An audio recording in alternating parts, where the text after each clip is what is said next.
O jornalismo hoje está no foco da questão da desinformação e também nessa questão do linchamento virtual, porque também tem algumas obrigações. Hoje eu vejo o papel do jornalista fundamental para mostrar a maneira mais correta de se portar nas redes. Hoje o jornalista é alvo dos linchamentos, comumente, né? Como eu me afeto por isso e como também eu propago a verdade? Essas são perguntas que não têm resposta, a gente vai vivenciando muito isso no dia a dia do fazer jornalístico. Agora, a questão principal é a seguinte: como que eu dou voz para o outro? Como que eu respeito esse outro nesse processo de comunicação nas redes? Isso é fundamental também para que esse outro seja acolhido e não tenha necessidade de ser tão reativo quando vem uma informação ou uma questão que ele discorda frontalmente.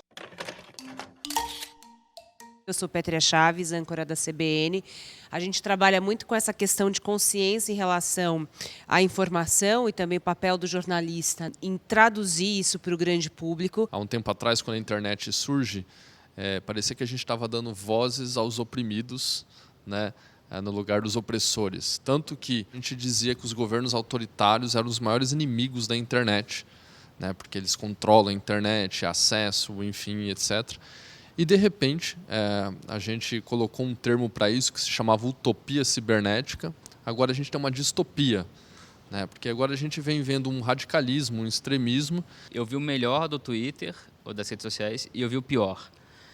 E nos momentos do pior, ano passado realmente, a emergência e a captura desses sentimentos de ódio, dessas armadilhas, enfim, essas técnicas, né, de influenciar, né, que vai psicometria, enfim, psicologia de massa, as pessoas passam a agir de um modo que não é ponderado, e você vê pessoas, tem termos sociais, de experimento social muito interessante até, observar pessoas que são no dia a dia sensatas, são bem equilibradas, racionais, que estudaram muito, que de repente se transformam em trolls, né? Tem estudos, não no Brasil, né? Tem Hoffman, que fez um estudo para a Agência de Inteligência dos Estados Unidos dos anos 90, onde ele já previa, naquela época, acho que em 95 é o estudo dele, o crescimento exponencial de grupos como Ku Klux Klan, National Rifle Association, e como a internet dos anos 90 já estava propagando esse tipo de ideia e construindo esse tipo de caminho. De uma certa forma, não necessariamente é o caminho igual em todos os lugares, mas já preconiza esse tipo de não democratização do processo, como a gente já está vivendo agora. Eu queria só já jogar a bola para o Diego Scosteg, falar um pouquinho da experiência dele como jornalista de política e contextualizar com esse momento tão delicado, Diego, da política brasileira, linkando com essa questão do linchamento virtual. A gente vai entrar em casos práticos, o Thiago vai contar para a gente pelo mundo também o que está acontecendo nesse sentido, não só na política, né, Thiago? E aí a gente amarra com o professor Rodrigo Esteves as definições desses conceitos. Mas queria começar com você, já colocando para a gente a questão política desse telhado de vidro, também qual o papel do jornalista nesse sentido, para também não incentivar comportamentos que instigam isso, porque também eu acho que tem as duas mãos, né, do media literacy, de explicar para as pessoas também como usar as redes. Conta um pouquinho para mim dessa tua experiência, do Vortex também, traduzir essa questão para as pessoas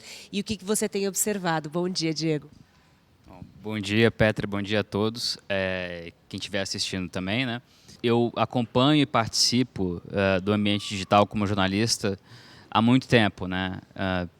E eu estou no Twitter, por exemplo, desde 2009, ou seja, 10 anos. Quando eu fui cobrir o terremoto no Haiti em 2010, eu utilizei o Twitter como uma ferramenta de conversa e comunicação com as pessoas. Então, todo dia, depois de fazer matérias e blogs, posts, né? Eu chamava no Twitter, naquele momento uma rede ainda relativamente incipiente, e abria perguntas do público, né? Então, me encantei com essa possibilidade de comunicação direta, porque não é de hoje que eu acho que eu tenho muito sempre a aprender com o outro, né? Isso é uma postura que eu julgo anedótica, não tenho dados empíricos científicos para comprovar isso, mas que nós, jornalistas, de modo geral, somos realmente muito arrogantes, no pior sentido da palavra mesmo, ou seja, de sermos profetas da verdade, de ignorarmos o que a gente chamava antes de leitor. Eu continuo chamando de leitor, mas hoje se chama usuário, eu acho horrível isso, enfim.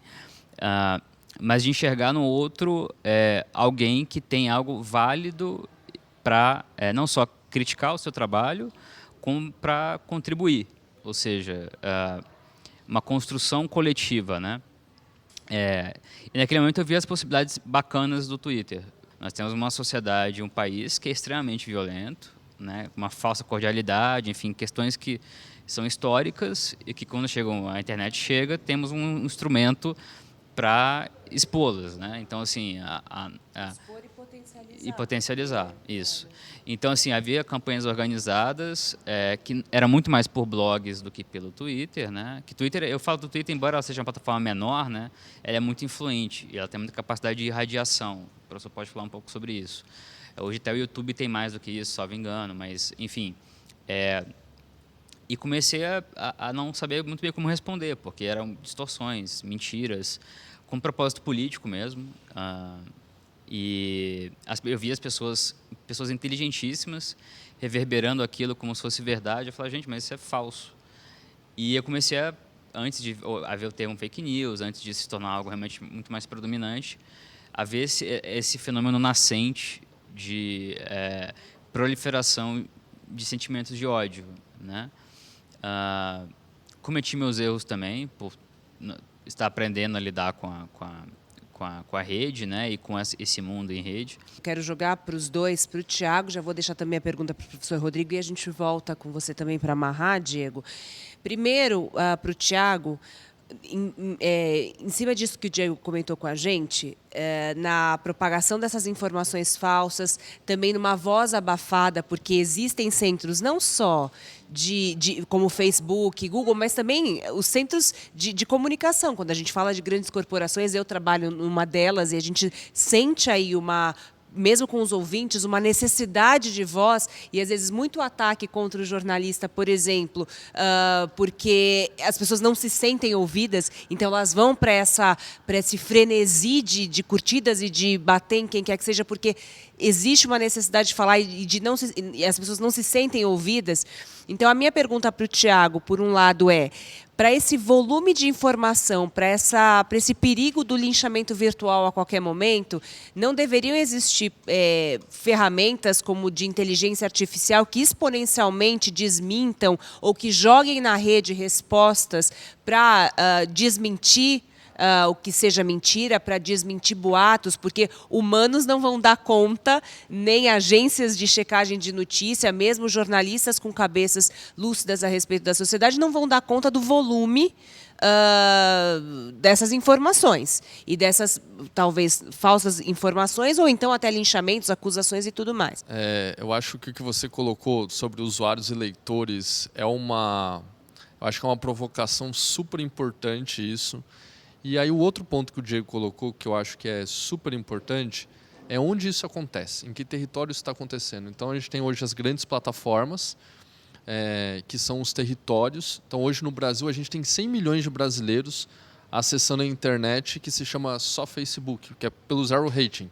Então, ou seja, você recebe uma matéria, por exemplo, de um veículo, do Vortex, por exemplo, você vai clicar nele e você não vai conseguir abrir. Por quê? Porque a Vortex não paga a banda, não paga a internet de quem não tem plano de dados. Quem que paga hoje? É o Facebook mais 5 ou 6 empresas no Brasil. Então a gente tem uma restrição já de informação na internet agora, que ela é muito alta. Então colocar um pouco a luz sobre qual internet a gente está falando é importante, né? A gente tem hoje esses dois lados no Brasil e no mundo todo aí de maneira geral. As plataformas, elas vêm atuando de uma certa maneira que é até perigoso. Hoje, toda a questão regulatória tem sido feita pelas plataformas.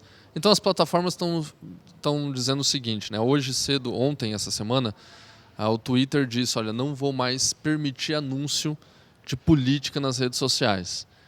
Aí, assim, primeiro que isso não vai apagar nenhum problema que a gente tem real.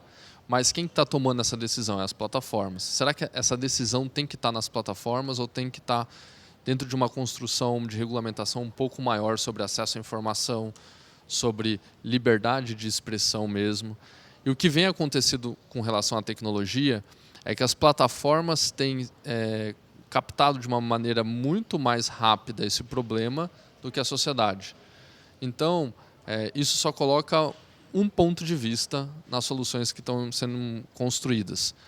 Ano passado, nas eleições aqui no Brasil, as grandes plataformas colocaram o que a gente chama de shadow ban, né? Então, quando tinha uma notícia falsa e uma agência de checagem colocava a checagem, eles davam prioridade no algoritmo para mostrar o que é verdade. Mas é isso, não tem braço suficiente, não tem gente checando o suficiente de tudo que está acontecendo por aí. Tem uma relação que a gente tem, pegando a ideia do que você falou sobre inteligência artificial e etc.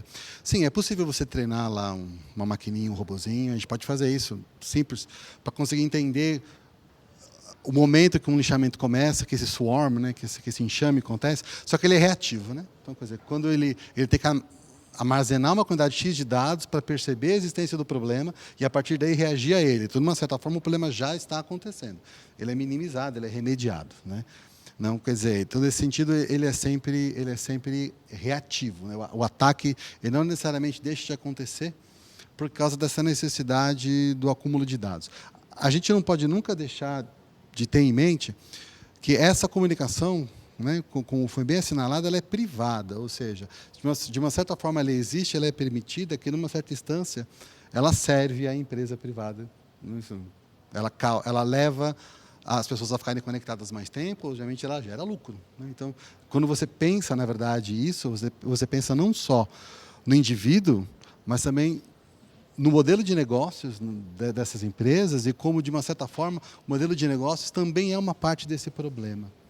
Não que ele tem que ser extinto, eu não estou pregando o fim dessas redes, mas a gente tem que pensar que o seu modelo de negócios ele tem que ser repensado de uma forma para facilitar a não existência desses processos de linchamento. Isso é muito importante pensar. Para já também ir para algum tipo de solução, eu acho que isso envolve empatia, porque sem empatia você não consegue distinguir o que é uma crítica do que é um ataque. Você fica automaticamente defensivo. Qualquer abordagem negativa, você se fecha no escudo e elimina muitas vezes o que são críticas válidas, né? Mesmo que duras, impiedosas. Então, a distinção também entre o que é uma crítica legítima e válida do que é um ataque ou mesmo um linchamento, essa fronteira às vezes não é tão fácil de se estabelecer, né? Ainda mais quando você tem um apreço muito grande pela liberdade de expressão. E quem define isso, né? Eu também tenho uma tendência a tomar cuidado com a regulação do discurso. Quando vem, por exemplo, o presidente do Supremo e diz que se uma matéria é falsa, ela tem que ser retirada do ar. Eu vejo como muito, quando o Estado começa a articular esse tipo de discurso, eu tenho muito medo, porque eu acho que se avança num direito que é muito fundamental. A gente tem visto como que provavelmente as plataformas vão ter que se comportar. E a nossa suspeita de como está acontecendo na Índia, que a gente teve mais de 100 linchamentos com cunho político vindo de grupo de WhatsApp, é que as regulamentações que estão acontecendo lá pode ser o que a gente vai observar nas eleições do ano que vem aqui. O processo eleitoral, ele acelera esses processos de uma maneira absurda e o que a gente vem talvez acompanhando pelo mundo e aprendendo, que esse é provavelmente um fenômeno que vai acontecer como com a desinformação, vai acontecer com um linchamento político, né? E no Brasil isso não é uma novidade no processo eleitoral, né? Isso já vem ocorrendo. E nós temos um problema democrático gravíssimo hoje, para mim é o principal do nosso mundo, que é a concentração de poder extremo de informação em algumas plataformas privadas. Facebook, né? E Google, especialmente. Agora a Amazon crescendo também. Mas, enfim. E no caso da China, você tem o WeChat, né? Mas é outro contexto cultural, né? Seja como for, eu acho que a parte de media literacy, né? De entendimento, de compreensão, de pedagogia, passa na minha cabeça analítica muito antes pela própria compreensão do mundo que a gente vive, né? Das plataformas que a gente usa, das tecnologias que a gente usa e de como os algoritmos favorecem, na verdade, esses comportamentos tribais porque aumenta o tempo que você fica engajado nessas plataformas, né? Para alguns deve ser muito óbvio, mas para muita gente eu acho que não é. De que não interessa para o Mark Zuckerberg, ou para a Susan do YouTube, se o algoritmo, na verdade, está reforçando comportamentos perigosos e a gente sabe que muitas vezes os sentimentos de raiva, de ódio, mobilizam, aumentam muito o tempo de permanência, e quanto maior o tempo de permanência de vocês, de todos nós nessas plataformas, maior o volume de anúncios e maior o dinheiro gerado. Então, uma questão de modelo de negócios dessas plataformas que dependem, na verdade, desse tipo de problema identificado. E o linchamento se inclui nisso.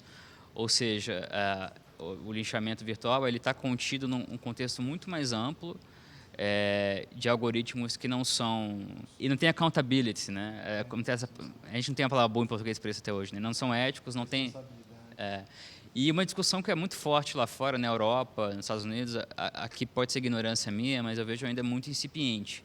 A gente ainda está no período de deslumbramento com essas ferramentas, como uma coisa meio utópica, e que tem um lado bom mesmo, né? Todo mundo poder falar, ter a voz ouvida. Quem vai ser contra isso, né, Pétria? Mas isso tem questões agregadas, macro, muito relevantes, até mesmo geopolíticas, né?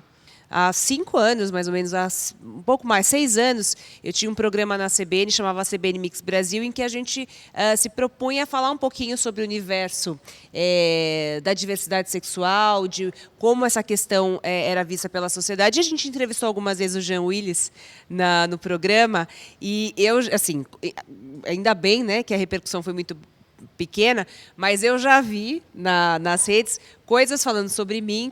Eu sou pedófila para algumas pessoas, né? E junto com o Jean, pedófilo, também incentivando a pedofilia nas redes, o que nunca aconteceu. Então, como é leviano, a gente também se vê como personagem, né, desses ataques nas redes, sendo que o seu único papel é fazer jornalismo, uma coisa séria, uma coisa voltada para direitos humanos. Então, todo mundo hoje tem um telhado de vidro quando a gente fala na questão da internet. Se não houver uma pressão forte nessas plataformas, a manipulação da psicologia humana, da mente humana, ela vai perseverar, ela vai continuar, né? Então, é difícil a gente chegar a uma solução que não seja muito paliativa, né? Se você não realmente atacar no bom sentido uma regulação forte dessas plataformas. Processos de educação para o uso dessas mídias, eles são determinantes, né?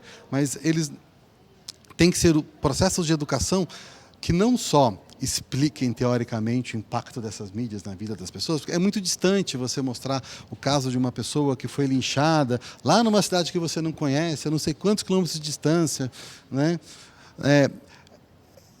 Você precisa, na verdade, trazer essas pessoas para uma produção prática, né, da sua identidade nessas mídias, né, para a produção prática de conteúdo, para que essa produção prática de conteúdo gere esses processos de responsabilidade e de empatia, que no fundo é o que falta, né? As pessoas falarem, mas também ações educacionais onde a pessoa, na escola, onde a pessoa, no seu cotidiano, use essas mídias, aprenda os impactos sociais disso, aprenda esse processo de empatia e entenda, né? Produza a mídia para que ela tenha voz, para ela entender que ela pode produzir também e ter sua voz, que ela não precisa se aproveitar desses momentos de cegueira coletiva, né? Que no fundo é uma cegueira coletiva. Um ataque como esse é uma cegueira coletiva. De conseguir entender melhor o seu lugar e como a sua voz pode ser ouvida nesses processos. A gente não tem uma política de Estado de educação para o uso desses meios, por exemplo, para as escolas. E isso deveria acontecer sistematicamente. O que eu posso expor, como eu posso expor, o que eu tenho que reagir, como eu posso reagir e como eu posso usar essa mídia a meu favor para discutir os problemas da minha comunidade, para discutir os problemas nos quais eu estou inserido. Você me trouxe uma inquietação, eu acho que vocês três podem ter olhares diferentes sobre isso. Quando você me fala que então a gente vai para a escola, cada um tem que aprender a ter a sua voz, eu fico um pouco angustiada.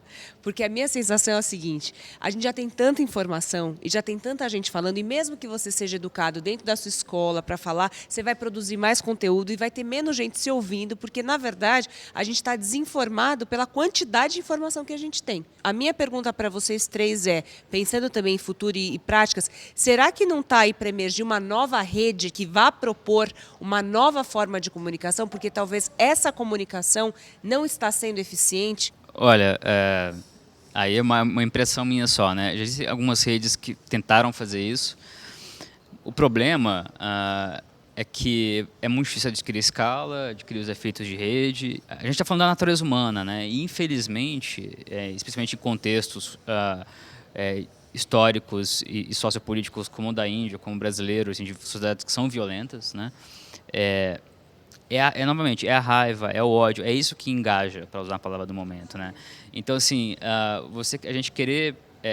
É muito difícil você crescer e ter algo sustentável sendo civil, substantivo, porque assim, essas redes fazem isso porque dá dinheiro, né? Se não desse dinheiro, então eu não consigo ver uma solução substantiva que não passe por uma forte regulação, que eu acho que vai acontecer. O problema é a velocidade dos algoritmos, dos limites dessas plataformas, porque como é que você... enfim, o Facebook é uma realidade muito grande, né? Assim, bilhões de pessoas. YouTube hoje é a maior máquina de desinformação do mundo, né? E quem tem filhos até pode perceber como é agressivo o algoritmo do YouTube. Então, assim, eu acho que passa muito pela accountability dos algoritmos, né? Por impor restrições severas e multas e penas severas. É sempre importante dizer o seguinte, quando a gente estava falando lá do começo da internet, geralmente se a gente vai para uma solução tecnológica muito robusta e etc., a gente pode cair em várias situações contra anonimato. Muitas vezes o anonimato é importante. Monitoramento das redes sociais. Quem vai fazer esse monitoramento? Então, é uma linha muito tênue essa de construir uma solução tecnológica ou algo extremamente robusto para controlar o que está sendo dito, né? Então, talvez a gente precise de uma linha ética como o que o Stuart aqui está colocando e a gente trabalhar em cima disso, seja na educação, seja no dia a dia, seja penalizando e regulamentando as plataformas. Mas o que tem acontecido, que o Diego colocou uma coisa que ele falou rápido no começo, a multa que o Facebook pagou agora de 5 bilhões, quem construiu essa multa foram eles, né, quando eles estavam debatendo a regulamentação. Então, eles já sabiam o preço que eles iam pagar. Então, talvez essa linha que está sendo construída que a gente precisa rever. A gente precisa de uma atuação mais forte sobre esse assunto. Eu acho a regulamentação interessante, eu acho que ela tem que existir, só que é uma linha muito tênue entre a regulamentação e a censura, né? Uma coisa muito fina. A gente precisa de um ajuste muito pontual para entender onde uma coisa começa, outra coisa termina, senão eu posso fazer censura achando que eu estou fazendo regulamentação. Ou regulamentar pela censura. Bem interessante, desculpa te interromper, só um parêntese bem breve, que recentemente, não sei se vocês viram, que a Elizabeth Warren, enfim, botou um anúncio pago no Facebook com uma fake news, né, e um political ad, né? E o próprio Zuckerberg foi questionado no Congresso americano e gaguejou. Eu sugiro que vocês vejam isso no YouTube lá. O Ocasio-Cortez fez uma pergunta. Bom, eu posso então publicar algo mentiroso como anúncio na sua plataforma? E ele... porque aí que está, ok, temos uma linha tênue entre o que pode ser regulado e, enquanto isso, fere a liberdade de expressão. E aí acho que é um debate filosófico que eu sempre me interesso muito, que é qual é o limite da liberdade de expressão, né? Se a regulação, algum tipo de regulação não vier logo, o Facebook está correndo, né? E isso não é fake news, é informação mesmo, vocês podem checar, para unificar os seus sistemas de modo a depois dizer, olha, não temos como quebrar, se você não tem mais como, é uma empresa só, né? E agora imagina o problema que a gente teria, né? Se você juntar o Instagram, né, o WhatsApp, o Facebook, não só a presença, mas especialmente a comunicação privada, que é no que eles apostam muito.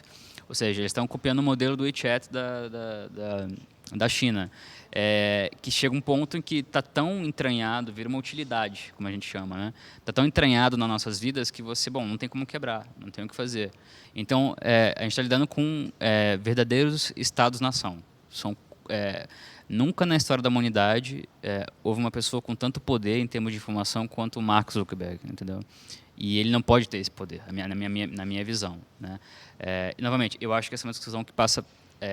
ou seja, a gente usa essas tecnologias estrangeiras aqui e a gente acaba não discutindo, acho que as questões macro, né? E isso inclui nas CPIs, os nossos reguladores. Eu converso bastante em Brasília, eu vejo uma forte ignorância sobre o próprio assunto, né? Então, se você não enxerga um problema, para quem vai prototipar, hackear, você não vai chegar a uma solução. Às vezes a gente dá o exemplo do WhatsApp, do Facebook, é que eles também fazem parte do problema, né? O problema não é deles, né? Eu acho que essa que é a grande questão, construir isso junto. Acho que o grande alerta é que isso está sendo construído de maneira geral pelas grandes plataformas. E elas estão chegando e falando, essa aqui é a solução. E aí, a cada tempo, estão chegando com uma solução. Então, essa falta de debate que está acontecendo, de maneira geral, pela velocidade de tudo que está acontecendo, é imprescindível que a gente acelere esses debates também. Essa sensação das pessoas não serem ouvidas, isso, algum tipo de caminho pode ser construído para que as pessoas se sintam mais inseridas na rede e não tenham essa tamanha reatividade, essa necessidade de pegar pessoas e colocarem ela no centro do foco do linchamento, do terrorismo virtual. Aí algumas pessoas usam esse termo. Então, eu queria jogar para vocês dois essas questões. Quando eu falo processo de produção de significado, ele também tem a ver com a recepção desse conteúdo. Saber julgar e compreender esse conteúdo.